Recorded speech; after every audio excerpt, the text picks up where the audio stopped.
His confidence that he's taken in towards his second half, he is looking very dangerous right now. Imster's going to be the man to peak him. Will Mauisnake hit the shot? He will.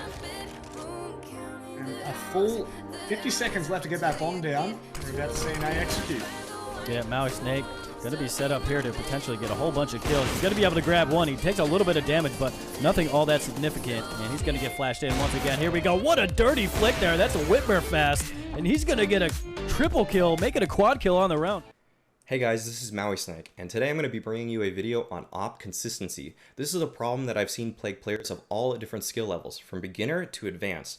And hopefully after watching this video, you can alleviate a couple of your AWP inconsistency issues. I've broken this video down into 4 different categories. The first is AWP settings. Just a couple words and numbers in your console can make every time you load up into a server feel a little bit easier and smoother for yourself when you begin to pick up that scope weapon. The second category is warm-up. Having a good warm-up routine that you can do quickly every single time before you play will make you a much more consistent player. And differentiating between what a warm-up routine is versus an aim training routine is paramount to making sure that you have enough time in each day to make sure you can just warm up easily and consistently. The third is crosshair placement. This gets a lot of attention for pistol players, good rifle players, but it doesn't get enough exposure for AWPers. So, thinking about your crosshair placement is definitely important, and I'll expose some of the issues that players have, including cushioning. I'll explain what that is and how to use it to your advantage. The fourth and final category is fallback routes. You'll learn what these are and how to use them just like the professionals do in order to have a better multi-fragging AWP.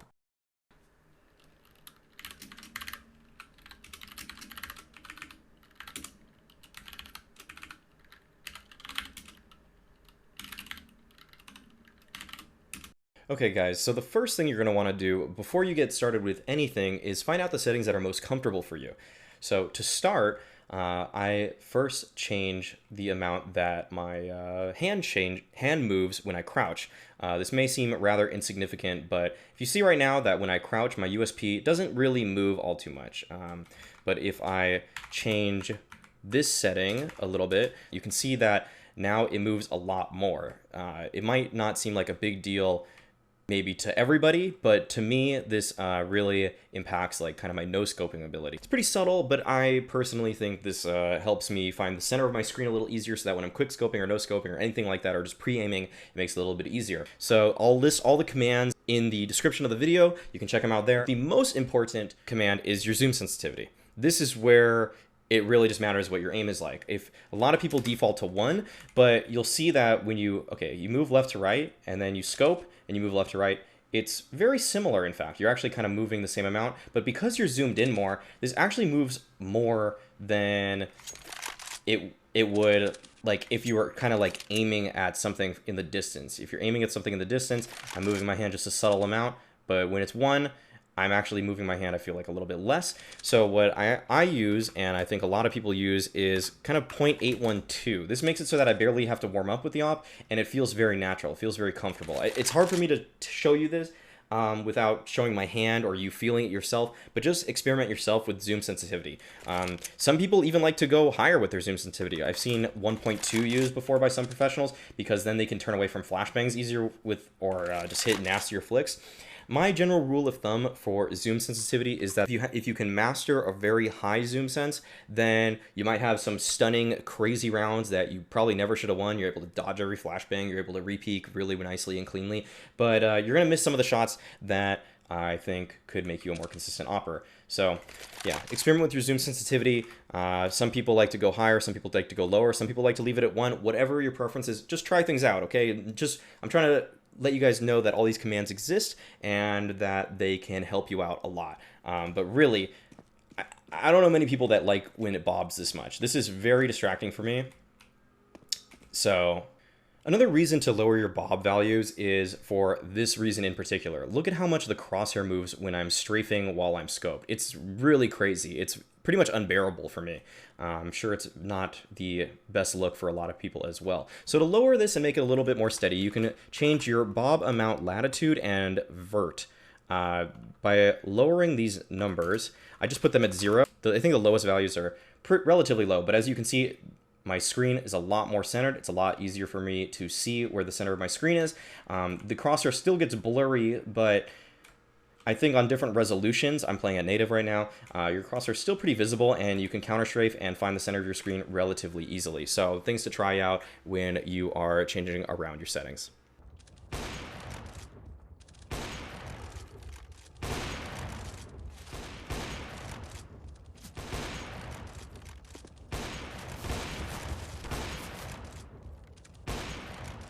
Something that can definitely contribute to your success and consistency as an AWPer is having a quick and concise warm-up routine that gets you comfortable.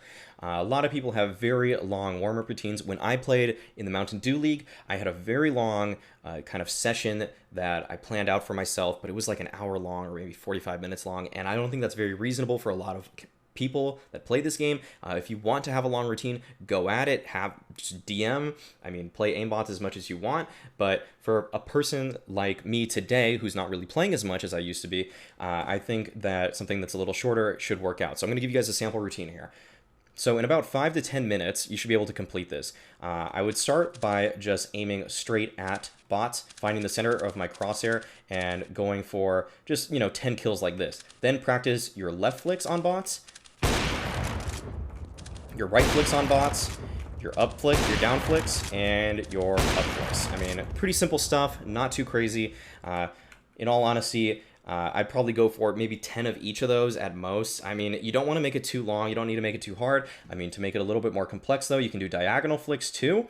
You can do a few more centering shots, whatever it is, but that's about 50 kills in aimbots with an AWP. That doesn't take more than a few minutes, and then maybe do a pretty simple DM routine, whatever. Just DM until you're ready, until you feel comfortable, but you shouldn't just overdo it every time. You don't need to do that every time. If you're going to plan to play later, it sometimes is a little bit draining to deathmatch for, 300 kills before you play your first pug. You're going to be so hyped up on your aim that you might just try to impose it on people when that's not really going to make you a consistent AWPer. If you don't do your warm-up routine, you're then going to falter because, the next time you play, maybe you don't get that 45-minute routine off. It's very hard to have consistency if you can't get that same routine in every single time before you play. So something 5 to 10 minutes at most is really all you should be looking for if you want to be very consistent. You can go for the longer sessions. That will improve your ceiling as an aimer, but for the most part, just go for those short ones.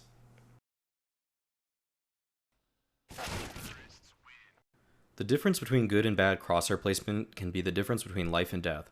When pushing the bench smoke against an A execute on Mirage, make sure you visualize where players will be running out.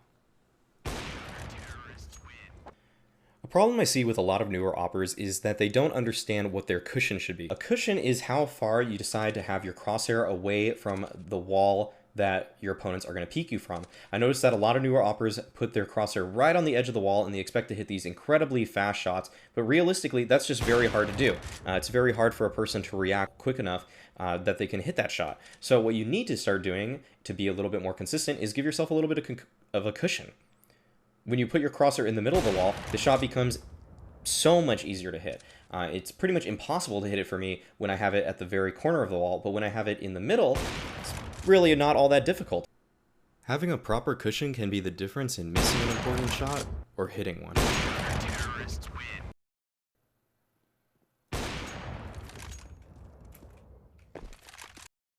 Fallback routes are paramount in the round progression of a defensive AWPer. By taking a single shot from an angle, relocating, and getting another shot off, it becomes incredibly taxing for oncoming opponents to trade you out. Try to map out your movements on maps to plan a fallback route, and you'll be having more multi-frag rounds with ease.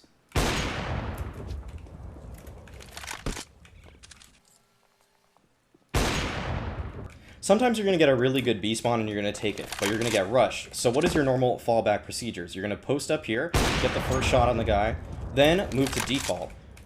At this angle, you can usually get a second shot pretty easily as the guy rounds the corner, and now you can use a flashbang to enable another peek.